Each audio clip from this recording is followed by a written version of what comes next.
can't lie, yeah. Part of me loves the fact that I have a bit of twang in my like words because I went to Nigeria, because I feel like it just gives that sense of culture. You kind of have that sense of culture. I want to be there. I want to be like that. I'm not there yet. It's a full circle, Tim, because now I want that.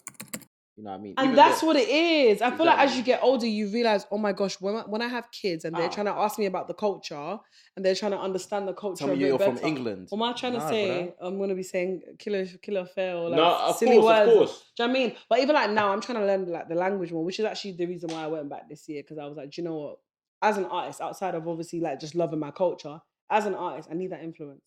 Especially with how big Afrobeats is right now as well. Like, that's even a whole nother conversation. Like Afrobeats is completely taking over the world right now. And it's like, you'd be stupid to not tap into your own culture. Of course. People that don't understand, people that are not from Nigeria speak our language just because it's big. Do you know how many... It's popular. Do you know how many like white people my mom sends me in WhatsApp? Yeah, they're speaking age mate. Speaking exactly, because it's pop culture I was now. just about to say that. It's pop culture now. It's like popular to be African, which I don't know how I feel about that on a deeper level. It's popular to be African without taking the struggles. Everyone just wants to be exactly. African. Everyone just wants to say one in one me, but they don't want to actually know where everyone's actually looking. Where are you? Where are you? Yeah, where are you in life? Like, what's actually going on with you? Now, when I came, like, I was I became very angry per se. And why is that? Out of frustration, because I had friends. Okay. I had a whole life, and I feel like I wasn't given a choice to come here. Okay. Even though like it's much better for me, and I'm loving the life here, it's meant I've had to leave a lot of my. So even when I go back home and I'm trying to chill with my friends, they can feel the difference. Yeah. I can feel the difference. Our interests aren't aligned anymore. Like, bro, like we used to have fun after school, running to the cafe, the internet cafe, to go and play PlayStation for fucking 20 naira for 10 minutes. Play one game, face each other quickly. 20 naira. But now I come to Nigeria, bring my PlayStation. These guys are like, yeah, let's play FIFA. I'm like, oh, relax, I'm not here to play FIFA. But to them, it's still something that's like, yeah, oh, you've got PS4, you got this, you got that, yeah, let's play. I'm like, I just want to go out and enjoy what Nigeria has to offer. For them, that's normality. For me, I'm like, I can't really chill with you lot, because all you lot want to do is focus on the tech that I'm bringing, to focus on what my life is like here. But for me, I'm like, I want to see the land here. Yeah. And like, anytime I go out with them, I feel like the onus is on me to spend more, because I'm like, you're from Britain. Yeah, I'm from Britain. And yeah, cool. The money here into the money there, it's a lot. But I'm like, fam. When I'm over there, the money's not enough. But I'm here, and you lot are expecting me to be doing bottles in fucking Club Quinox, cuz like it's not it, cuz I'm not here to be spending I'm not here to be spending 50 racks on a bottle of Kamzostp between three guys, please. Joe, my question, I wanted to ask you guys, what's your like take on like the fact that, and this happens for everyone when you go back to Nigeria, like having to bring gifts and having to give. No, it's mad. My parents just went Nigeria. Yeah. I kid you not. Because I don't know how I feel about that. They had one suitcase each. Why did they go to the airport with 7? Because of gifts for people. 7. You know what's mad? To weigh the suitcases now, yeah. We have a digital scale and an analog one. We use the analog one now. My dad called me, said, Tommy, come and stand on this scale. He gets my weight. Now I have to go and get the suitcase out. He said, you've been gymming, use a muscle. Now I have to hold the suitcase, and he deducts the weight from my weight. 7 times! I had to do that, fam. Why is the suitcase 32 kg? It has to be 24. Nah, man. My auntie came. She said, yeah, we're taking this to Nigeria. I looked inside. There's tissue and napkin. But what's your take on it, though? Because I personally don't feel like, and people like think I'm bad for saying this, but I feel like I'm not obliged, just because I'm from the UK, I'm not obliged to bring you gifts. Just because I'm from the UK, I'm not obliged to give you money. I think like we have our own struggles out here. But on the flip side, when you go there, they're not obliged to look after you. They're not. They're not obliged. They're not obliged to house you. So it's a tit for tat. That's what I do. Give and take. I feel like definitely, especially when it's family, it's like. But my cousins will be asking me for iPhones. Yeah, number one. Like, I want an iPhone 13 Pro, bruv. Get an iPhone 13 Pro for myself. Number one, it's the bill's high. It's in our culture, innit? Yeah. It's in our culture to, when someone's in a better situation, to help other people. That's number one. And number two, you're in a different country. It's always gonna be like that I can What only are your speak for thoughts on it? Nigerians. Do you feel like it's necessary? I don't feel think like it's mad, necessary. It's not necessary, but you know what I mean. It's what's going on. Yeah, It's I think happening, for me, obviously coming from someone who was there as well, where people were coming, I'll be like, oh yeah, get me this. It's needed because you help them out a lot more than you think. Okay. Like when I'm going back home, even though I don't know how many of my friends I'll see or how many of them might need what I get. I always like take stuff. I'll go to Argos and I'll buy a bill of them course. like 20, 30 pound watches and just buy bears. Yeah. And that's what I'm handing out to people. I was even gonna say more time. It's not even the stuff that you buy. It's more often it's things that you don't use anymore. Yeah, that's what I do. I take a lot of stuff I don't use anymore. Electronics, all of that. So, fam, I cleared my wardrobe. Yeah. Bro, I don't every time I'm going Nigeria, my mum always we don't carry bare luggages. We cargo in it. We ship it over there. Yeah, same. My mum does so the now same. I just go through my wardrobe, even if I'm going, my uncle's going, and anything I know I'm not wearing, even if I am wearing it, but I know I could do without it. Yeah. Pack it up Give it and away, I say, okay, same. give this to that person, give this to that person. And I message them on Facebook, say, yo, my mum should be giving you this, blah, blah, blah. Yeah. Go to the house on so day and pick it up. It's little things, because then when next I'm there, bro, the appreciation and the love they show me, it even makes me feel like, yeah, now I need to do this next time. I remember last time I went, I took my new Era belt and I gave it that. You know the new Era belt? That belt. I have one of yours. Bro, the black one, innit? Mm-hmm. This joke, man, fam. When did I give it to you? Like He said new 2018. He still has it. It's 2022. I had a red one. He said, I don't care. Because I got the black one and red one together for some reason. I got a red one, but I never wore it. Took it over. Hey, I gave it to one of my little cousins. This guy was beaming. So happy. Oh, look at belt. Let's see belts. What bro. do you want? Cushy? Nah, bro. It's my mum would bring job on my cousin in. My mum would bring some of his clothes. Especially, bro, there was one belt she brought. Bro, I tucked in everything for a whole year just so people could see the belt. It was something, bro. Even when I come, the belts, bro, it was like it's 25 pounds. Like, I could grab the belt easily, but they brought it back for me. Like it was like, bro, take this couple other clothes, bro. It's just a good gesture. Oh yeah, basically. I was so happy about it, bro. I was showcasing and letting everyone know. You guys are making me feel like I have to keep it because I'm not. I was gonna stop doing it. You have to. Well, giving gifts. I was gonna stop doing it. I said I hate you. What's your reasoning? Because I feel like whenever I give gifts, like I feel like not even whenever I give gifts, but I feel like it's expected of me. And that's what I don't like. I don't like the fact that it's expected of me. Like I want to be able to bring gifts, and I'm bringing gifts because I want to bring gifts because I want to. You don't want to be asked. No, like my cousin, like last time I came, like I bought him like some stuff from Boogie, like some like basketball like outfit. You know? Oh yeah, they love those. I bought him like that kind of stuff in it. But then afterwards, it was like I just gave you all of that. Now you're asking me for an iPhone 13 Pro. You didn't even ask me for an iPhone. See, like, that's the one thing. Like, that's in my but what you don't need to bear in mind is that they don't know that we're like, you know, still on our own journey, taking out a contract that can affect our whole life if we can't pay it. They don't understand. So what is your job is to like understand that. Forget about that. Do what you can. Yeah. I don't care about what they're asking for. Yeah. Like honestly speaking, like do what you can. Get my iPhone SE. Bro, get an iPhone 4. Like all my old iPhones, bro. When my mom's going, I take it. He said, Auntie, I want an iPhone 13 Pro. You'll be like, yeah, word. Get what I'm and saying? you and who? That's what you have to say. I told him, I'm not gonna lie. Manage the blue clothes I got you. Just be honest. It's a lot. Like manage it. Right now, Auntie's got her a lot of things that she's doing for herself. Like, I can't get you. I got my own.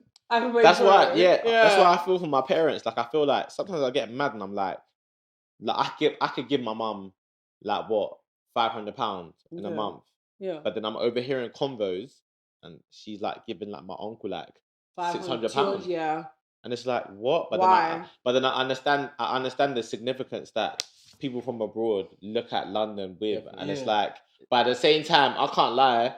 I got cousins there. I got friends there from school.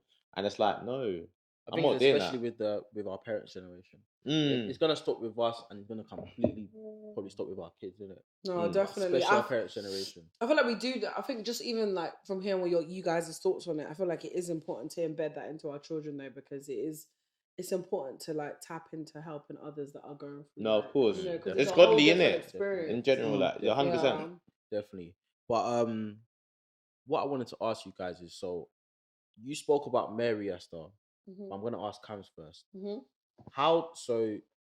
You got shit to without, by joint enterprise. Why do you keep saying that? Nah, joint enterprise is the You have to worst. call it how it is. Okay. No, facts. Call it speed. How did you come back? Obviously, you came back for a Speed. couple holidays, couple annual leaves. But how did you come back?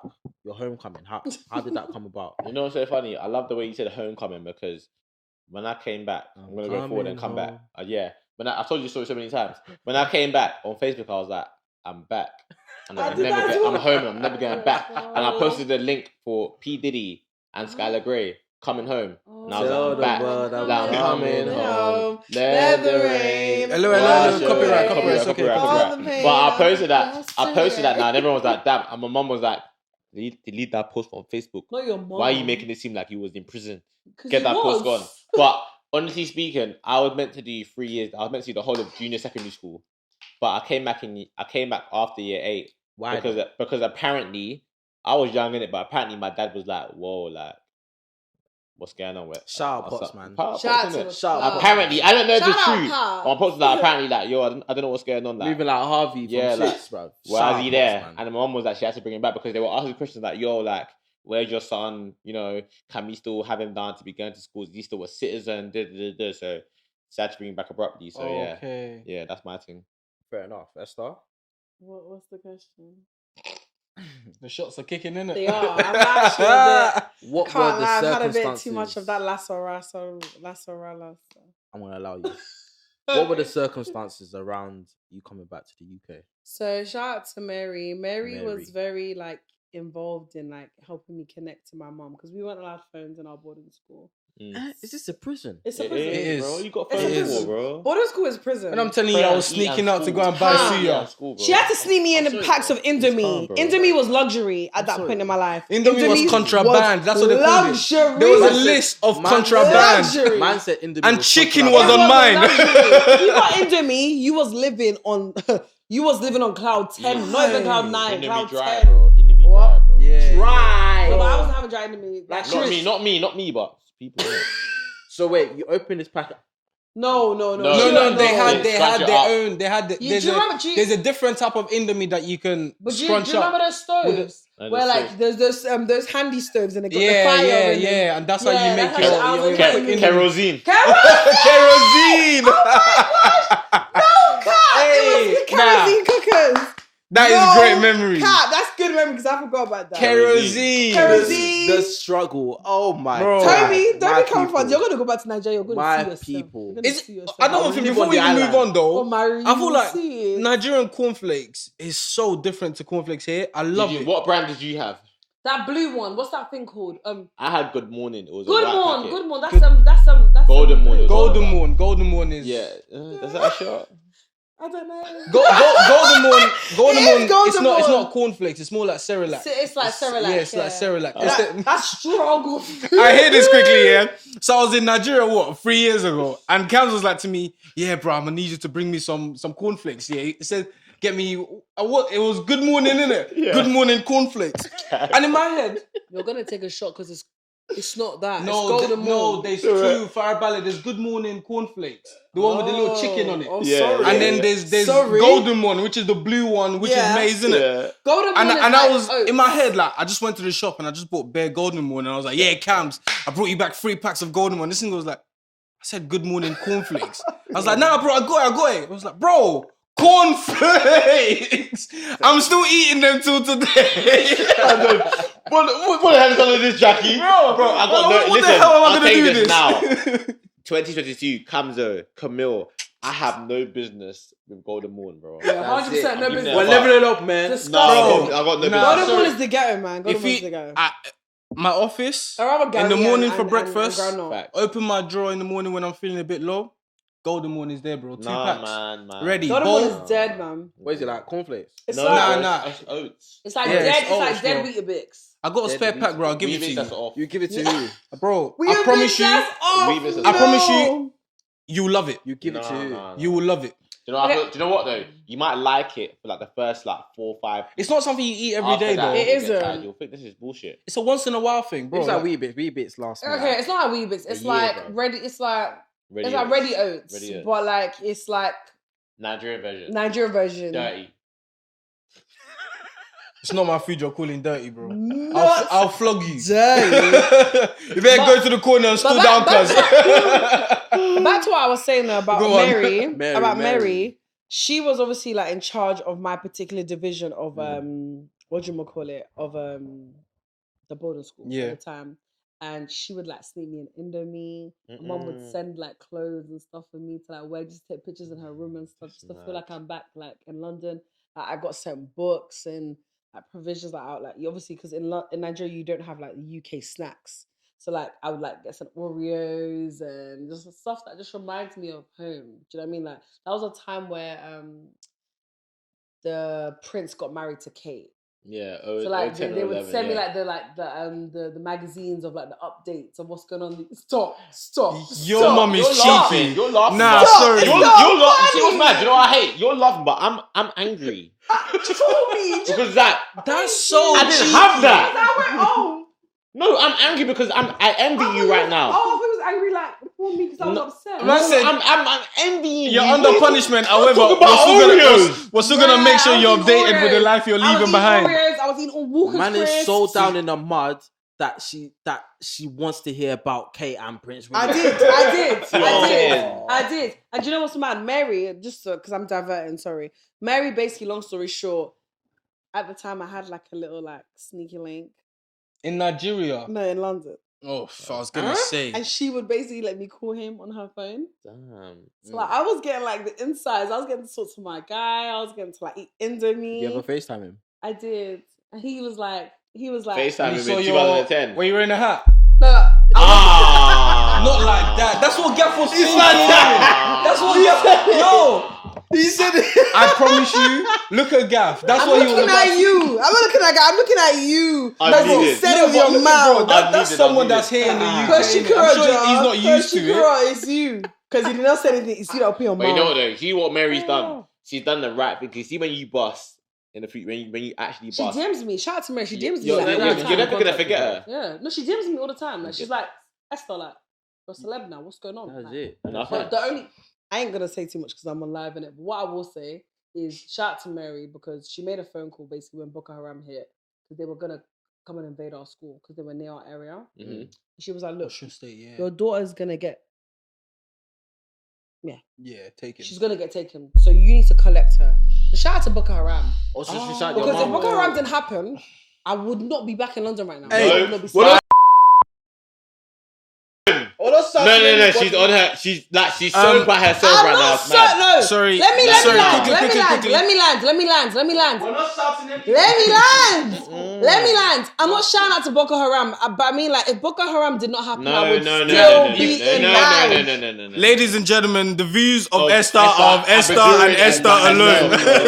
Please, I don't want to get done for joint enterprise. I am not condoning, just to make it very clear, before you guys over make it what it's not. Let me land. Go on. What I will say is, I'm not condoning Boko Haram, but what I'm trying to say is, if Boko Haram did not happen, man was going to be in Niger for too long.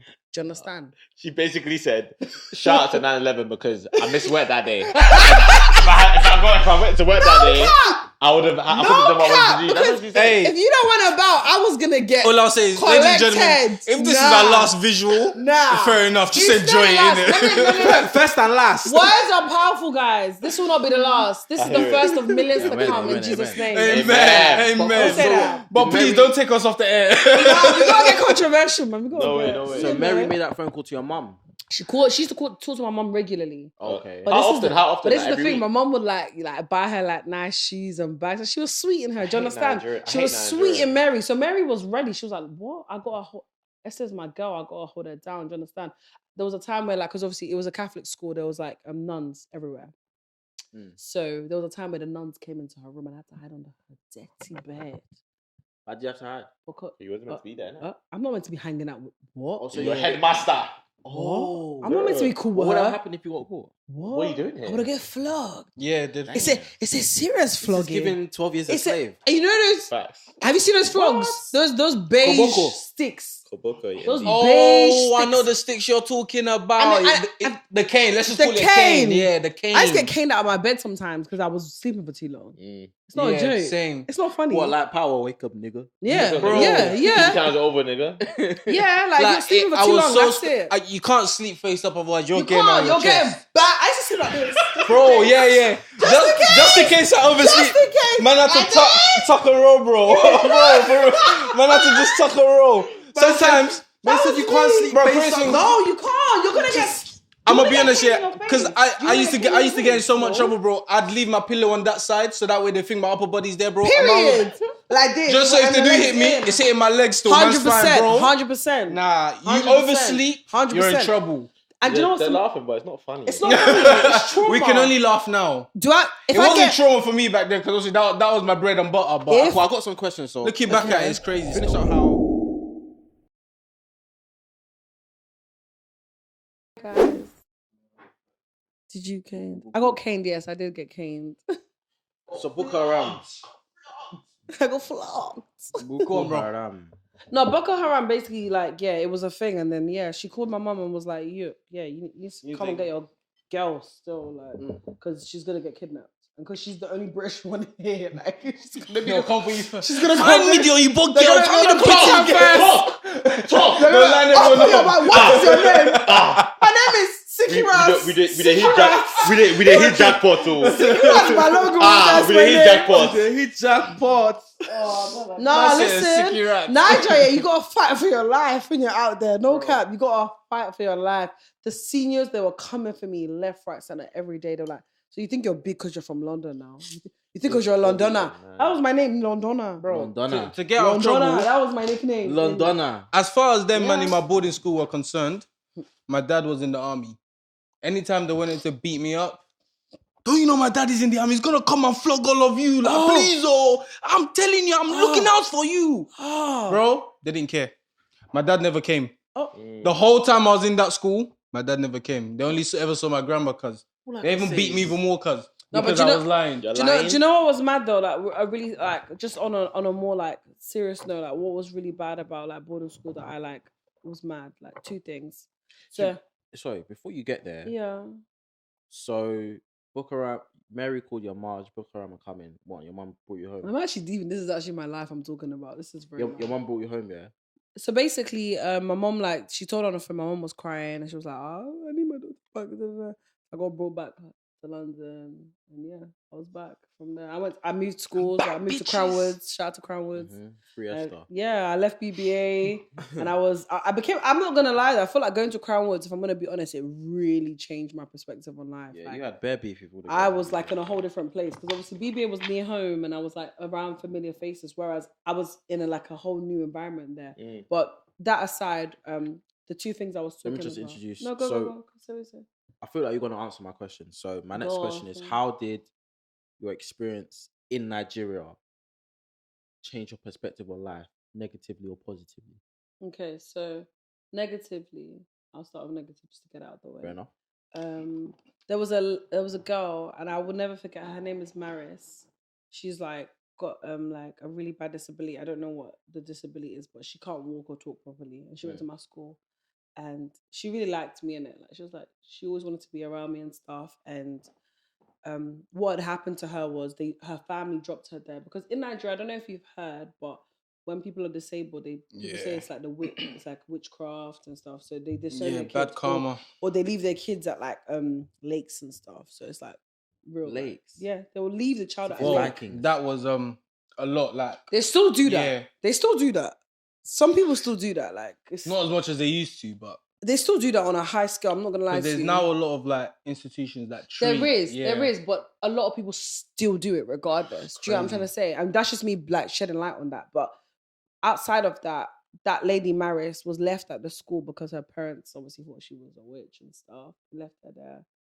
They didn't come back to get her. She never went on holiday. She never had some holiday. She would be there, just helping the nuns clean up the school in preparation for the kids to come. And she back. couldn't walk at all. She could walk, but she couldn't walk properly, and she couldn't talk properly. Bro.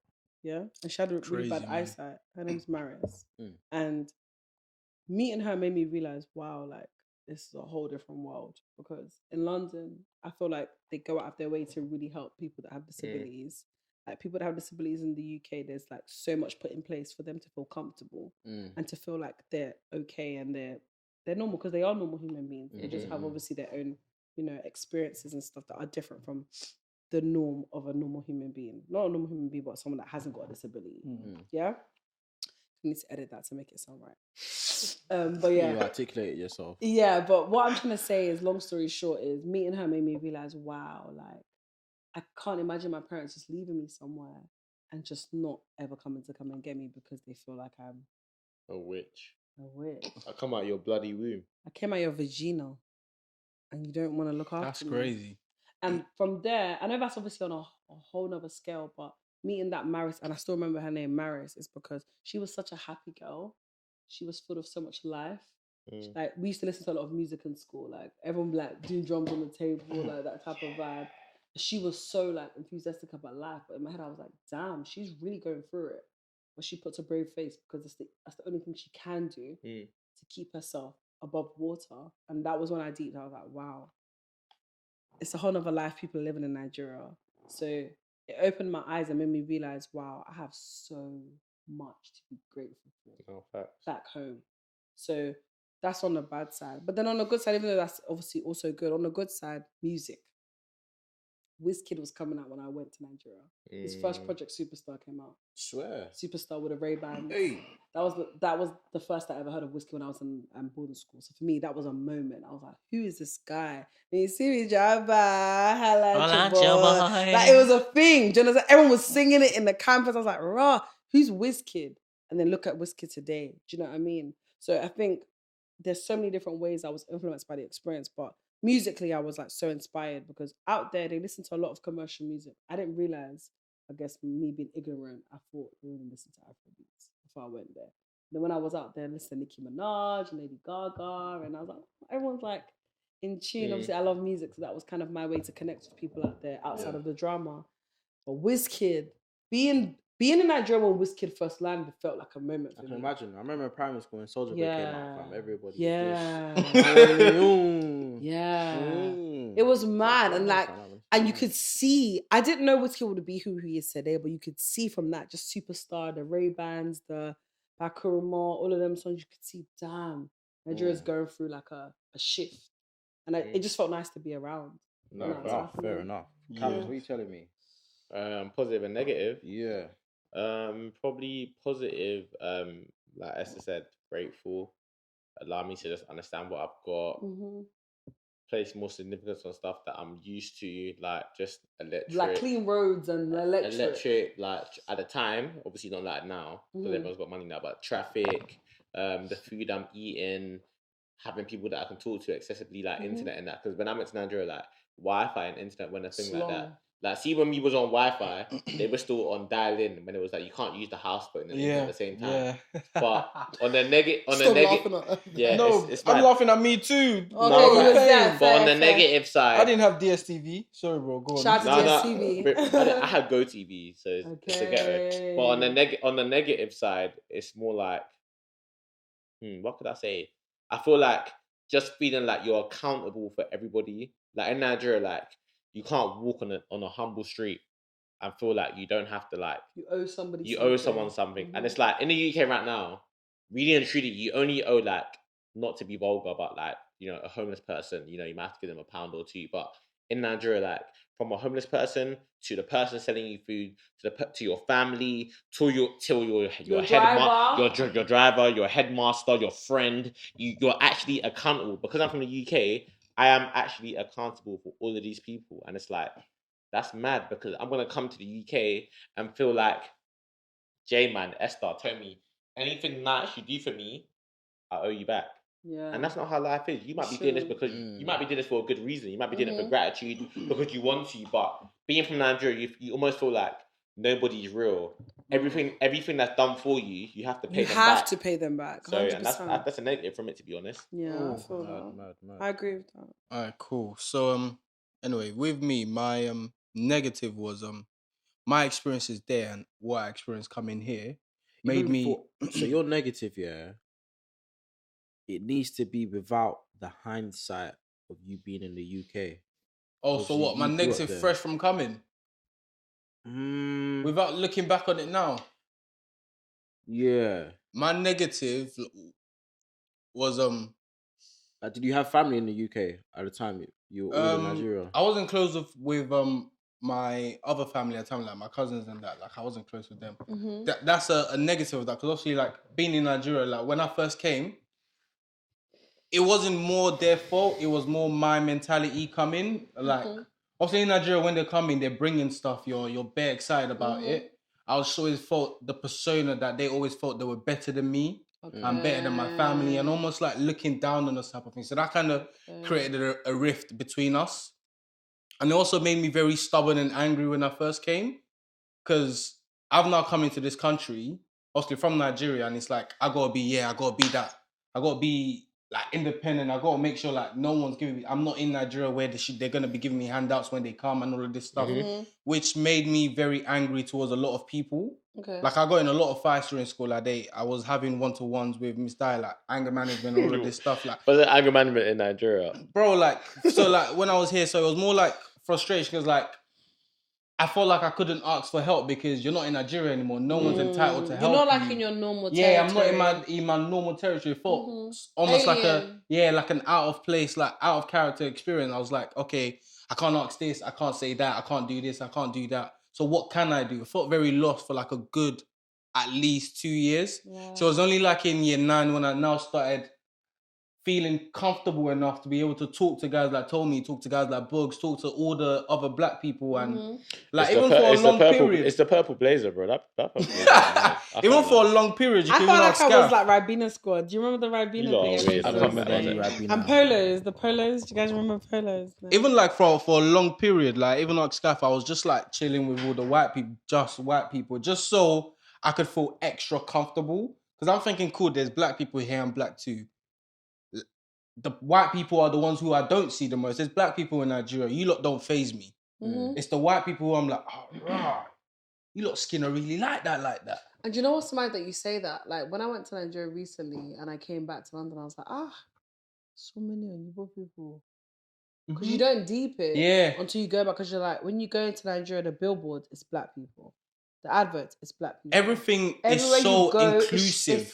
It's you. You see you in everything. Bro, like now. When you come back to the UK and you're like, oh, this is not my land. You're reminded that this is actually not your land. Like you're reminded very quickly. So lost like, and you're like, alone. oh, this is not my home. This is just a base for me temporarily.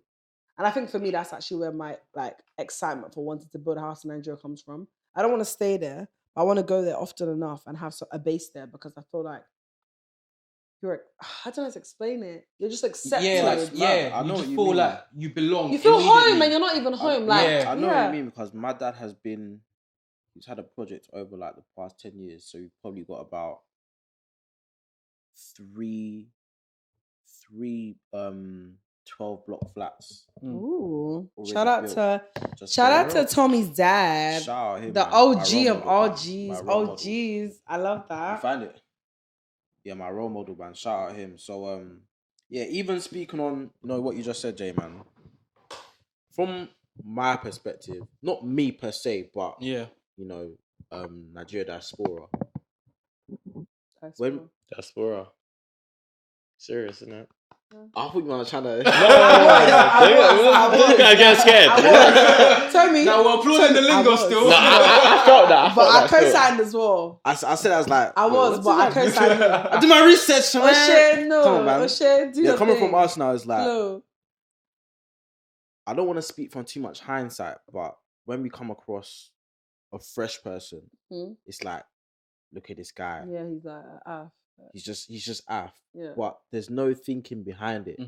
At that age, it's ignorance. Yeah, especially at that age, secondary school. There's no thoughts behind where this person come from. What have they faced? What have they gone through? Because, bro, when I went to Nice, my mom used to tell me. Did you just smack me? Stop fiddling, cuz. For you broke side, I don't belong. Why did you just smack me? He's in his element. I'm lit right now, so let's go. My mom used to tell me all the time Yeah. when I was little and I went to Nigeria, I used to fall in the gutter a lot. Oh my god, that's not it, you know. It's not it. You know the gutter. You know when you walk in the I know shops the and gutter. What do you do? I know the gutter. gutter.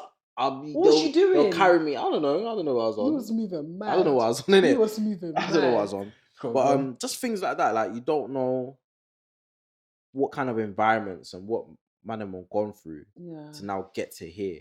Yeah. And it's like the accent thing I spoke about. Like my sisters would laugh at my parents, and I had to tell them one time, like, listen, like, I know it's funny and all of that, but sure, these man, you can say they're more intelligent than you know. Mm-hmm. They can speak fluently. They can speak their language, their mother tongue, and your language. Yeah. And you're here. You're KFCs in your English by slap. But like it's just a place of ignorance that man will come from, where 100%. you know someone's fresh and everyone's laughing because you're fresh, but 100%. more time that person is probably they're definitely mentally more advanced than you. Than you are. They see more life. Yeah, Nigerian education wasn't based on your age. It was based on your how intelligence. Good and how my sharp dad you are. Back in the day, it was lovely still. I don't know about now. I think the education system in Africa is better than the education system here. Now, period. I mean, there's some schools. System, period. There's some schools here that incorporate the same. If you are academically ahead of your class, there's no reason for you to waste a year. But deep this. They do agriculture in Nigeria, bro. That's something you need to learn realistically, like, because you don't need to learn in Nigeria. You need to learn. In Nigeria, you need to learn it. But where you gonna farm in your garden? I hear it. But what I'm trying to say is, like, the Nigerian education system goes out of their way to make sure you're prepared for life. Every aspect. They're not trying to go out of their way to just, you got some nice grades. They want you to be prepared for life. I don't feel like the UK education system. It's funny, even if I just digress to education in the UK, if I'm like, who was I speaking to about, like, probably 70% of the things I learned in secondary school, I don't remember. I don't use. Don't remember. Pythagoras theorem. Whatever it is. Just give me a shot. Just give me a shot, bruv. Just give me a shot. Man said Pythagoras. Listen, I did A-level maths, because my dad told me to. Year 12. Worst year of my life. Oh no. Worst 2016 to I remember 2017. you were so anti in college. Worst year of my life. Because I legit walked into a room and I was the dumbest there. I didn't know a damn thing. Worst year of my life, innit? But that's the things I learned from there. I did mechanics. Nothing. English literature. What do you do with English literature? English language. What do you do? Science. You just fair enough. English literature. I said you just lotion. Yeah, that's it. You just need the big words in that. Red connotates love. Yeah, bro. And passion. That's it. All of that trash. But literally, like, it's only now that man is learning what the hell does a credit score mean? Or how do I pay my taxes? Things like that, you know what I mean? Like, practical things that you need. Because when you get to uni and they drop 2 bags in your account and you're thinking, let's not even get into uni. This rent that I need to pay, am I going to pay it? Yeah. I don't know. But yeah, that just a quick digression on the... Now, definitely one thing I can say coming from Nigeria that taught me here is I never lost... 2 things I never lost that I made sure was with me was discipline and hard work. Those were the 2 things that I think that are instilled in you in Nigeria from such a young age. Because obviously, I was homeschooled for a period. So obviously, when I went to boarding school, then I was skipped a couple years ahead. Mm-hmm. So then, to them being a year group where you're now struggling, like, you have to do the work to make sure if you're ever put back or held back a year, even though I'm like 3 years ahead of, like, when I tell people here, like, I was already in JS3, which is year 9. In what year? In year, like, 11, bro. I was already doing year 9 stuff in year 11. No, year 7, sorry. I was year 7A, so I was 11. So I was 11 years old, and I was already in JS3. So my next step would have been SS1 on my way to going into university. Like 2 more years and I'd be going into university, bro. And this was at the age of 11. Wow. And then I had to come here. And almost feel like I've been taken 2-3 years back. Come on. And then have to now... I did feel dumb in a way because the way I was taught to do stuff wasn't the way it was being done here. So like, for example, I did they put me down for maths, like GCSE in like year 8. I remember Mr. Sadiq was coaching me in it. So I would do the answers the way I would be doing it in Nigeria. Is Mr. Sadiq that short guy? Yeah. It's not rocket science. Huh? It's not rocket science. That's what you always used to say. Bro. So like, I would do it the way you do it in Nigeria, where boom, bam, bam, you got the answer. The working out was very different. Yeah. Here, if the working out wasn't the way it was taught here, you weren't getting the mark. Yeah, definitely. Made me feel like I was dumb, like I didn't know anything. So that built up my frustration. English, hella mispronunciations. I didn't get it. It didn't make sense. Everything else was just so foreign. But if I was then taken back to Nigeria, I'd be ahead of people in my age group. Maybe that's the struggles of taking someone out of their education, bro. like a completely different system in a different country to another country. It's a mad switch, can't lie. And like I said, it's the culture clash. People like me wouldn't understand or deep what man is going through. You know what I mean? No, it's a culture. I feel like it's a cultural clash, like because what you're used to in the UK, you just come to school, you go out, you go out after school, hang out with your friends, and then you go home, and it's just it's what it's a vibe. Maybe go to a party on the weekend or an event on the weekend. You go home, it's vibes and flowers and vibes. But Niger, it's not the same thing. Do you understand? Yeah, I don't want to imagine, fam. No, but I feel like you need to go back though. I'll definitely go back. When are you trying to go back? Probably like my late 20s. What are you waiting for? There's something that you get from Nigeria as a Nigerian that you can't get anywhere else. No, definitely. And it's not like I haven't been to Nigeria. I know you have. But what I'm saying is I want to go there for a year unaided and just be baptized by fire. Okay, that's a lot though. Nigeria for a year is a lot. My work, it involves like it's basically Nigeria. Okay. So I'll be able to work there. Like I said, my dad has accommodation, so I'll be set in it. But it's just the living there, the language, blah blah blah, and all of that. But so I think now you'll be a lot. You'll be fine. You'll be fine now. Yeah, there's a lot. The way things are now, I feel like if you go to Lagos now, you're gonna love it. It'll be great, and like it'll be good for you. And the only reason why I say it'll be good for you is because I feel like it will give you that just. I don't know. I feel like Nigeria just has something that, like, as a Nigerian, you can't get anywhere else. When you go back, it just gives you that influence. Like, it will teach you patience. So I'll tell you that. That's another thing. Tell you that for free. I just smile and laugh, and you learn how to deal with a lot of people. My mum was in Niger for 2 days until she had car problems. I'm stuck on the motorway. The car giving up. It as well. But you kind of touched already on coming back now. How did that affect you? The negatives and positives. Yeah. Okay. So I want to ask you guys as well. Oh, me? Yeah. He was asking you, wasn't he? I already touched on it. Okay, so so coming back, so I asked you when you were in Nigeria, all the negatives and positive like effects on you. But coming back now, how did the experience tailor the way you moved forward? With your life, your new life, your new lease of life in the UK. Yeah, hygiene. Word. I'm gonna go into hygiene. It's a word. Because in boarding school, I'm just gonna keep it open, honest, and transparent. Right, I'm gonna keep it hot, honest, open, and transparent. Cool. The toilets were in the ground. As in the ground. Literally speaking. Yeah, bro. In the ground. It was like a small little pipe. I don't even want to talk about it. Well, it wasn't a small pipe. Let's not talk about I'm going to ask a question. I'm going to ask a question, please. One question. You can't pause me on this or nothing like that. Now, do you? What is your podcast? Why would I pause you? If the toilet's in the ground, how do you filter the system? How do you remove the human waste? The human waste. So, I know this because it's a. Do you want me to tell you? It's a direct drainage system. It's a squat. Oh. So the toilets, especially, were round on the ground, round pipes on the ground that lead directly to the sewage. I was thinking it's a hole on the ground, fam. Yeah, it's not like you've dug a hole. You dig yourself, fam. It's literally. It's a toilet without the toilet bowl. Yeah, it's a toilet without the actual toilet bowl. seat. So the pipe is literally a direct drainage system all the way through. You guys wanted tea. We're giving you the tea. Your shit don't need to be flushed because it's just going straight down the hole. No, but do you know what's magic? There was a senior year. I'm gonna say your name because your name needs to be brought up. Your name is Dami D, Abby. Dami D.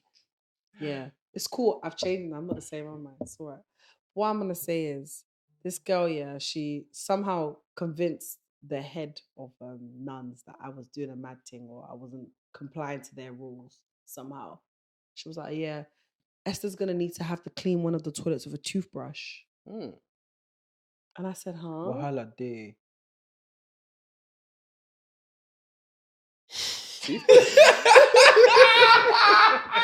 I just see what you I said. think the toothbrush just sunk in. Oh, listen. Toothbrush. All I gotta say is thank you to God, because that experience was so traumatizing, but at the same time, like, it was humbling.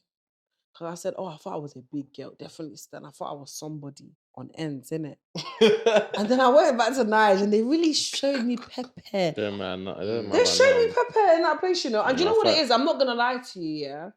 Part of me, and to talk about the benefit of coming back to London after all of that. Yeah. When I came back, I was like, I need to take my life seriously. I need to really figure out what I want to do and just do it. Everything else is irrelevant. That was the mindset I came back with. I was like, okay, what do you want to do? You want to sing? I cool, sing. Or you want to sing? Just sing. Fair enough. That's what you want to do. Do it. Get your name out there. Make sure people know you for that. And I'm pretty sure you remember even like coming to like Leicester. I remember when I had my business cards and I got my business cards done like at the end of college. I was like, do you know what? Leicester, it's going to be bait. It's going to be hot. I'm going to just promote what it is I love, which is music. And that's actually where my career started building. So I feel like if I didn't go to Nigeria, I may not have had as much tunnel vision as I had coming back. If I'm going to be completely honest. I feel like I don't know where my life would be. So in as much as the experience was traumatizing, I want to shout out to my family and my parents and those that love me that put me in that position. Even though it was mad, it really made me deep. People are really going through other things. There's more to life than passa, issue with somebody. It's funny, you touched on a topic that I want to close. No, close it. Do your thing. No, go on, Kamz. So how, coming back to the UK, how did your situation, your experience in Nigeria affect you? I feel like it made me understand that, like Esther said, just be grateful. But at the same time, it kind of made me hungry in the sense of like, I want to be better in it. I want to be the best, because like in Nigeria, like you can see a lot of people that are just skating by, you know, that are living, that they're really surviving off of like giving out the bare minimum, you know, always needing a handout. But it made me feel like, you know what, like forget about me being grateful. Like I need to make sure that, without being rude, but I don't want to be like this, innit? Of course, like, I want to be the best, innit? I want to be something. So. Of course. But yeah, Nigeria definitely made me touch more to my religious side, 100%. Like it was in Nigeria that I really like gave my life to Christ, that I got baptized. It made me understand that, you know what, like there's more to life than just the good things. Like you can really just understand and really get to know like Christ. So that's one thing Nigeria. I personally don't feel like no matter what, no matter me going to church now, I'm meeting all my friends and that, but I don't feel like I would have been more in touch with Christ if I didn't school in Nigeria for a couple of years. I respect that. But yeah, that's it.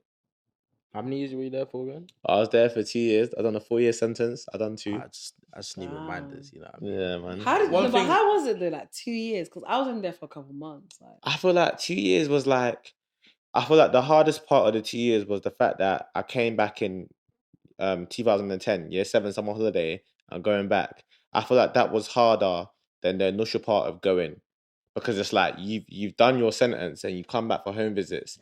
And why didn't you just? How can you come back on holiday in the UK and willingly go back? Because it's like number one, yeah, it's like really and truly, I'm the last born of four boys, isn't it? So my brothers are like, am I gonna stay at home and let them beat me up? Obviously, they won't beat me up forever, but it's like it's gonna be just years of like go. I'm a good guy, innit? I'm not gonna argue all the time, innit?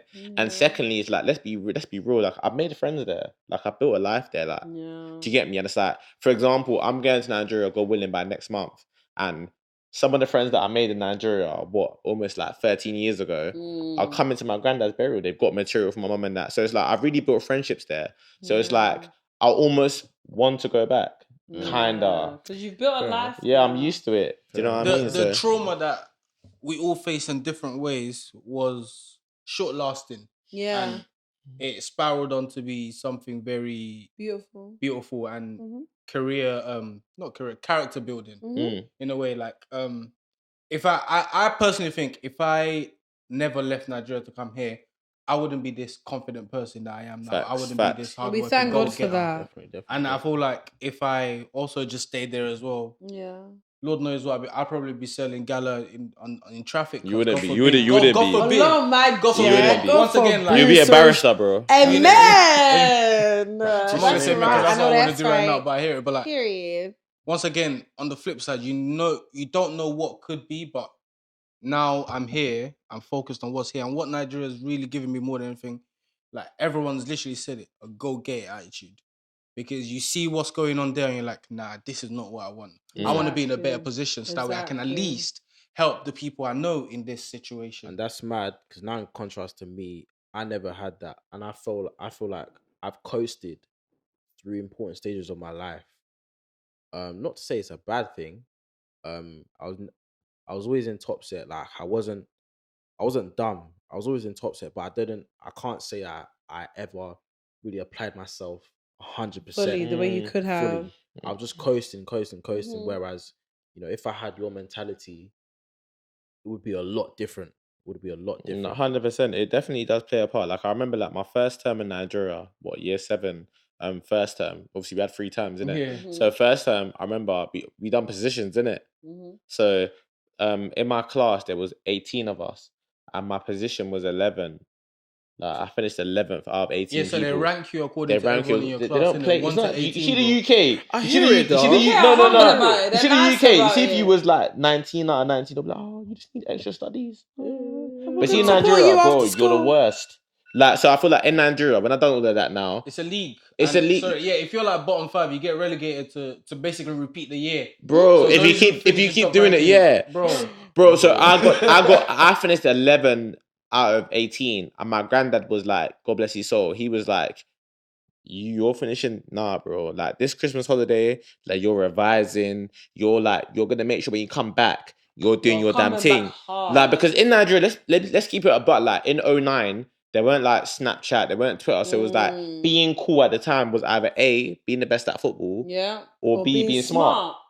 Yeah. So that's all it was. It was nothing else. That's perfect. Do you get me? So I was good at football. I feel like it's still the same now, though. Like, probably now you got TikTok, like all them things. In Nigeria now, like, they're all gravitating towards the social media. They're coming towards the west. They're coming towards the Western world. Yes, it's true. That Afrobeats as well. 100%. Why So you man are going through this? I'm at home playing quad. that's what I'm saying. and you know what's worse for people like me? People like Esther, like, I should be at home playing God. I should be at home playing FIFA, but I'm not. So it's like, it's almost like a mental battle. Like, I know that the work I'm putting in right now would have been sufficient enough for me to be like in top set, but because I'm in this country that I didn't ask to be in, it's not sufficient enough. So it's a proper battle. But I feel like a lot of the time, because we're so young, it's almost subconscious. Sorry. Go I on. also feel like as well, like, when you come back and like you've got that tunnel vision, I personally feel like I would never have tapped into my tunnel vision as a young woman if I didn't go to Nigeria. Facts. Fair enough. Where I am in my career today is based on that. Definitely. Not only that, obviously, but that played a big part. factor. Because I was Massive, like, do you know what? It's not that time. You gotta take your life seriously. 100%. You gotta not just say you want to do something, but Do it. Like, do you know what I mean? And And I feel like I lost a lot of friends as well. When I came back, I didn't have. I lost a good 95% of my friends because it was like I'm like, okay, yeah, I'm trying to go studio every day. I'm trying to get this music thing going. I'm trying to get my brand out there. They're like, oh, we're trying to go to OTS. I'm like, OTS? What's that? Right now, with what's on ground, Kini OTS. They probably thought you What the is new that? fight moves. No, they in thought I was Nigeria, moving brand new. A lot of people didn't like me when I came back from Nigeria. And like, obviously, like, I've been friends with you since year 7, so it's different. Like, I've known you since young as well, and you as well. But a lot of like my female friends were like, she's not fun anymore. She doesn't want to just come out and have a vibe. No, I don't. I want to blow. I'm trying to get the meal. I'm trying to get myself out there. Do you know what I mean? So I think going away does do that to you. 100%, man. 100%. I think it can still do that to you now, though, Tommy. Even though you didn't go back then, it can still do that now.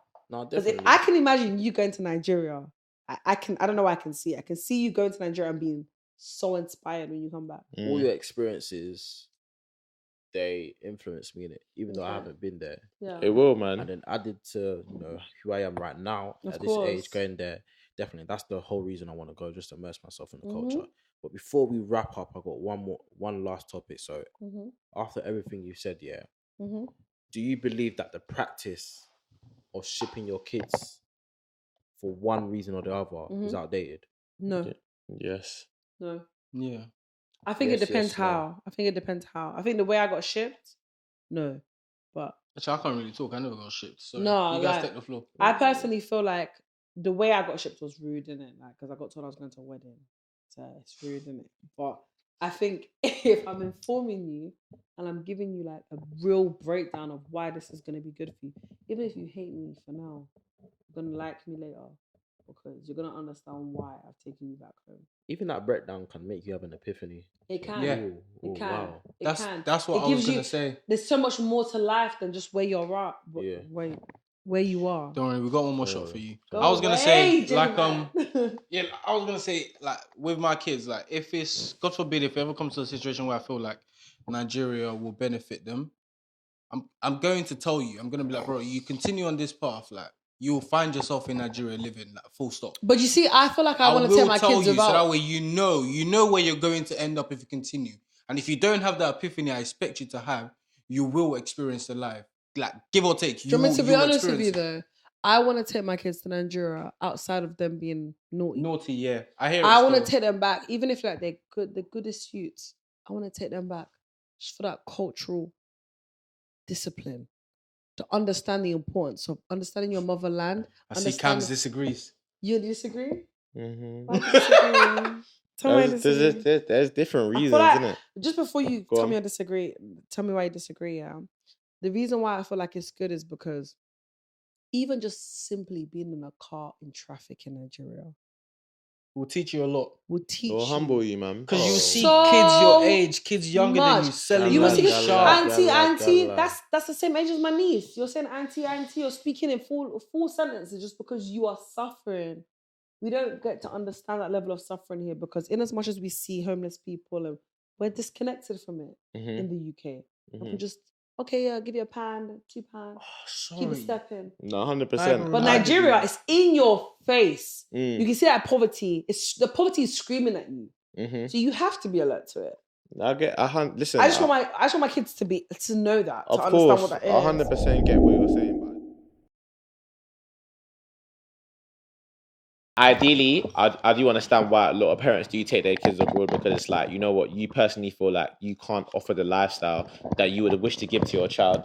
So it will be easier and it'll be better for the child to push them away and send them to another family or another country. But I do feel like the whole reason as to why a child looks at their parent as like number one and why they have respect for their parent is the whole fact of being with their parent and the parent nurturing them. So I feel like when you grow up in another household, even if it's your auntie or your cousin, that's not your parent. No matter what you want to think, like no matter what that parent does for you, even if that auntie gives you like ×5 or what your parent ever gave you, that is not your mom or your dad. So you're always gonna feel like if I'm with you, if let's say me and you, Esther, we grew up together, and everything Jman's our dad, and he gave you everything he gave me. At the end of the day, that's not my dad. So if me and you are hanging on a cliff, he's going to save you first, no matter what. Even if you think we're the same, it's subconsciously good. So it's like me growing up in Nigeria. It's like I was with my granddad and my uncle, and it's like I always felt like I didn't want to ask for certain things. I didn't feel like I was obliged to say certain things. So it's like me as a parent, I would never send my kids away unless I was not here.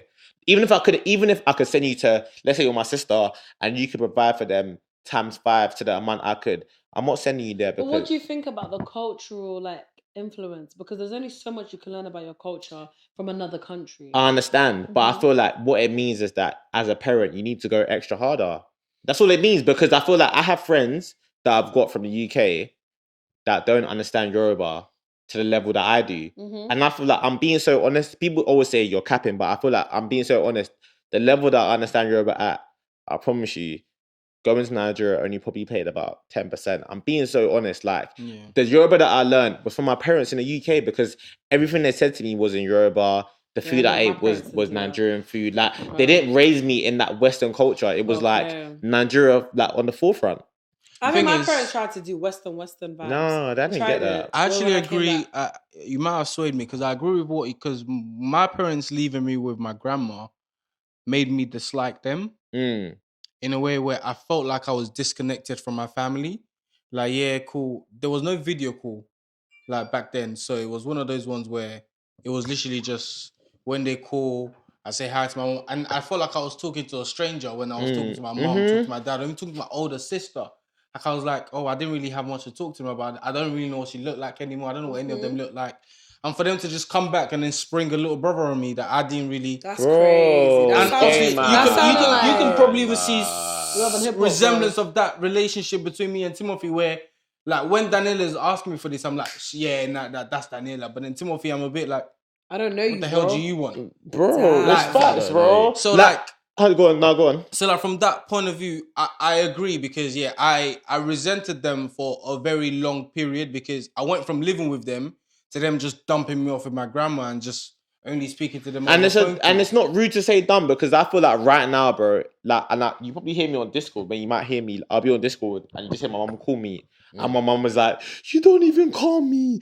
And I'm like, bro, because I'm genuinely so used to not having to speak to you, to speaking to you once every quarter, to speaking to you like only on special occasions. Now you're making me deep stuff about No, it's true, but I'm telling you, no, it's no cap. Because like right now, like, I'm not being rude, but like, I love my mum. I will always need her alive and in my life. But in terms of the direct contact, bro, I don't need it. I don't need it because I'm so used to much sense when my sister's so close with my mum, and I'm like, I don't need it, bro. I see you. I genuinely don't need it. And my mum's always like, wow, but you don't even come. I'm like, mum, you need to understand that. I got things to do. You said nothing about things to do. You sent me to another country where I could only speak to you when I had the chance and not when I wanted to. You know what's magic that you guys are talking about this, because I feel like when I got sent to Nigeria, I actually like low-key didn't like my family like for a while. And just everything. I wanted to be outside.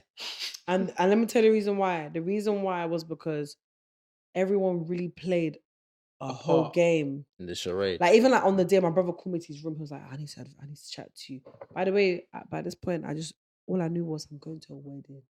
That's bad though. My brother came, he was like, come to my room. I was like, all right, cool. My brother like, he's in his own world, and he doesn't really normally do too much monologues. He called me, he was like, I need to chat to you. I said, chat to you. This one about what are we talking about? Do you get what I'm trying to say? And he was like to me, yeah, like, I just want to let you know I'm so proud of you. Like, I'm so happy for you. The positive reinforcement. In terms of like how much you've grown as a young lady. I said, oh shit, mommy, thank you. I was even like, wow, my brother's empowering me. Wow. For my trip with my polos with my sister. Wow. I was gassed. And now your accent's to then find out. I was getting shit. I'm not even trying to go back to the trauma in it because that's not where we're going. I'm just touching base on the fact that I disliked them for a while. And I was a lot more comfortable being outside than being inside. Like, I find a lot more peace being in the wilderness where you left me. Trust. That's a word. Nah, sorry. How true of you? You like events, man. Than at home. I need to talk to my mom when I get home still. I'm ready. You know what's mad? Nobody, bro. You know what's mad? Nigerian parents, they won't want to hear it. They don't want to hear I'm past it. I feel like my mom's been westernized a little bit, where she's starting to now start talking about. My mom came to the UK when she was 18. My mom was 54 now.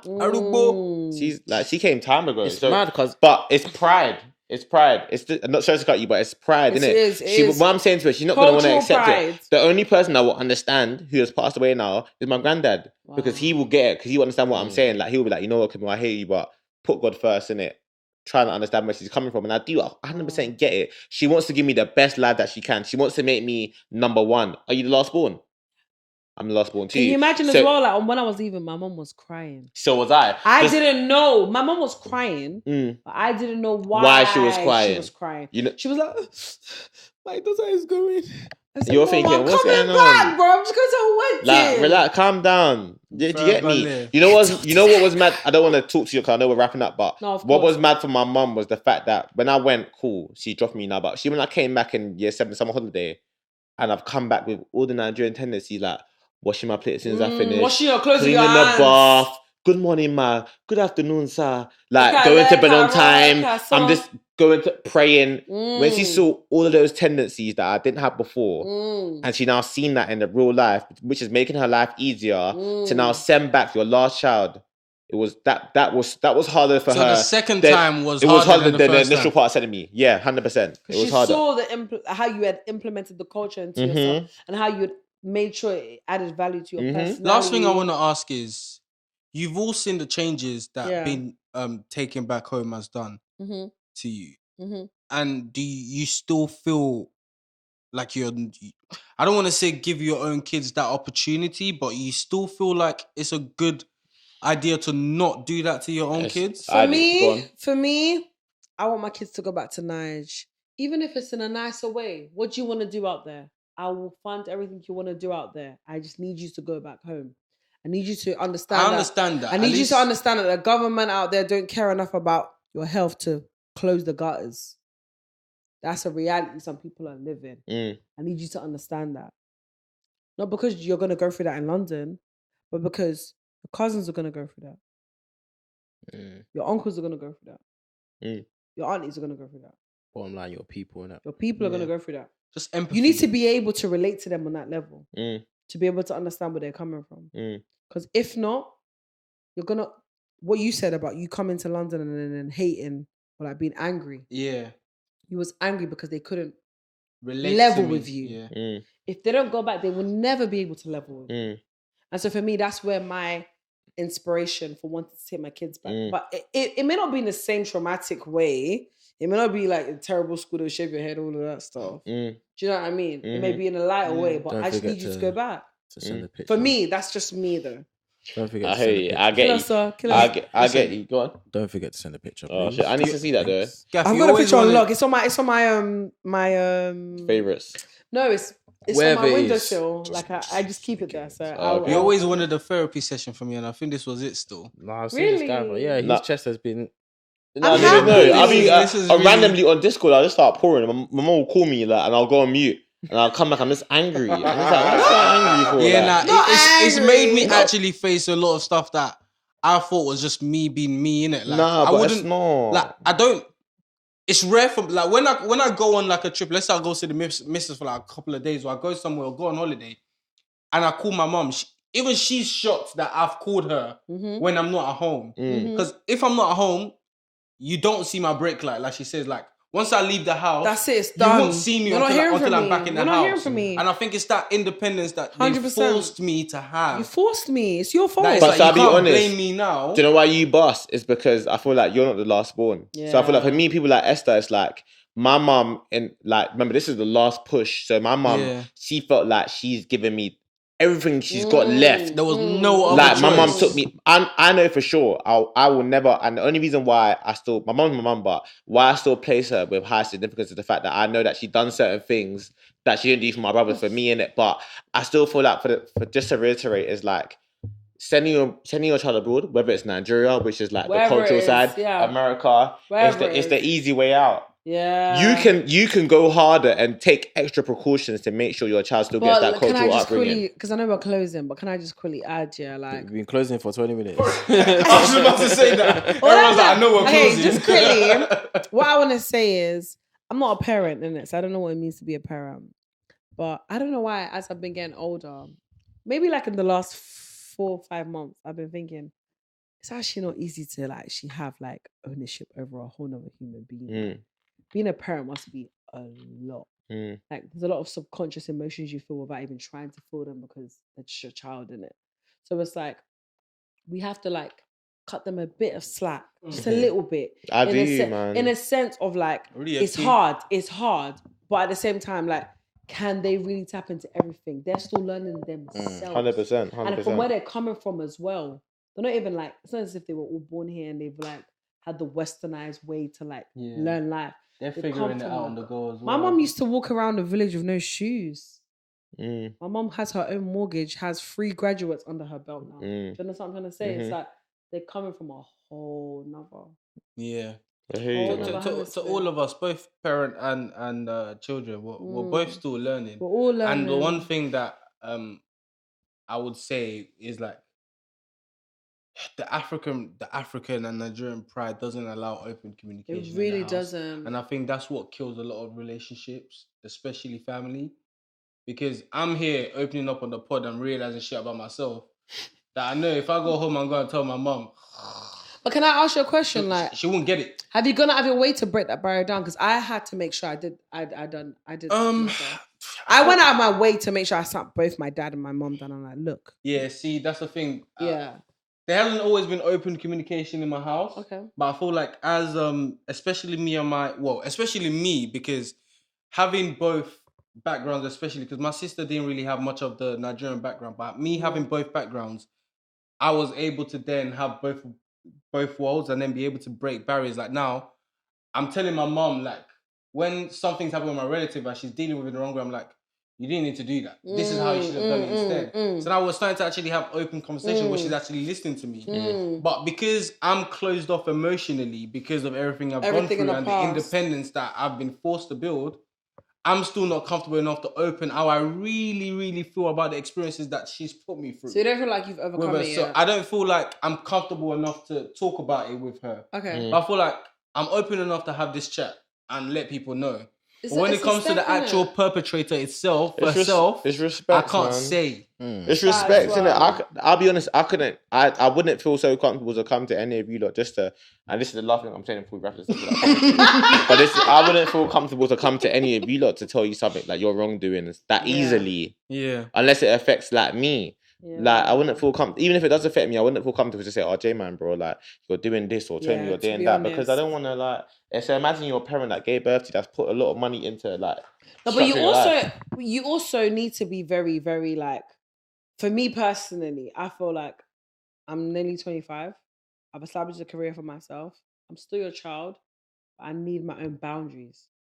And if you do not put those boundaries in place, it's like, I'm not saying put boundaries in place for your parents because like you gotta respect them. But if you can't draw that line with your parents, how are you ever gonna be able to do that for your own life outside with strangers? Sure. Yeah. If you can't do it with your own people that know you, that raised you, that know you more than anyone could ever know you, how are you gonna be able to step out into the real world and actually be who you really want to be? Facts. So for me, I feel like I had to do that when I came out from Nigeria. I was like, Mom, I'm on this music thing. You need to support it. If you don't support it, that's your own. I'm still going to respect you. I'm still going to love you. But this is what I'm doing. And I had to do that. It was hard. It's a lot easier said than done, isn't it? But I feel like a lot of like people need to like do it for themselves, because what it does is it opens up the doors for you to actually build a real relationship with your parents. My mom's like my best friend now because of that. Before then, it was like, oh, you're my mom and I'm your daughter. But once I was able to like just really put like, just like, Mom, it was hard though. Like it took a couple of like takes and stuff. What I'm gonna say is, it really allowed me to tap into myself, because you need to remember, in as much as you're your parents' child, you're your own person.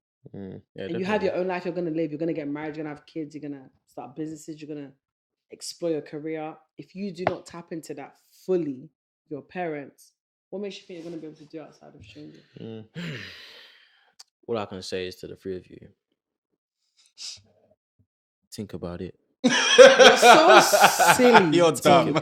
Not me having a serious monologue and you say, think about it. Think about it. That's a brilliant way to end this session. Just think about it, man. You man touched on a lot of deep stuff in the last part of this session. Yeah. Okay. I can't lie, my chest is a bit hot, like, because we said a lot, and I'm not. It's the Captain Morgan. I'll be honest.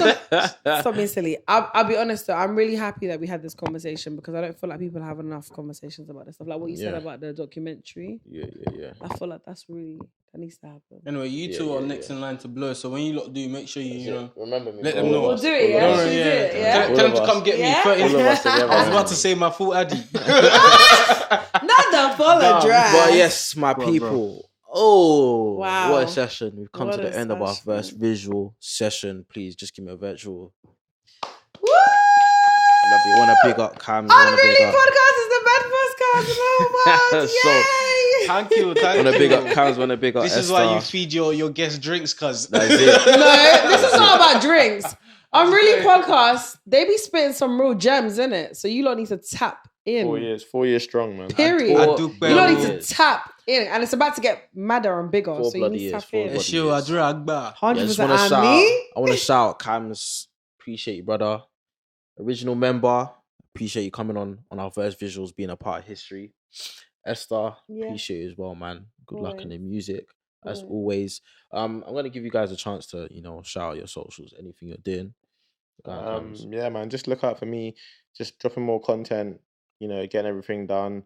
As long as you look out for them, these are my brothers. So if you look out for them, you'll look out for me at the same time. They'll post whatever I'm doing. I'll post whatever they're doing. So you can't really miss me. But yeah, just keep your eyes peeled. We're growing and growing, man. So yeah.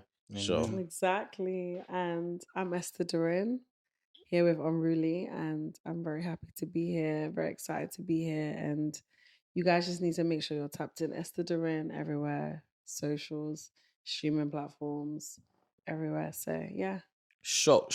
Once again, shout out Tenlensese studio. I just had to read it and he didn't want that shot. 10 lenses. He didn't want it. At the end of the episode, allow me, man. Miss me that. Shout out them for hosting us with the beautiful scenery, No cap, it's all beautiful. the equipment, and yeah, man.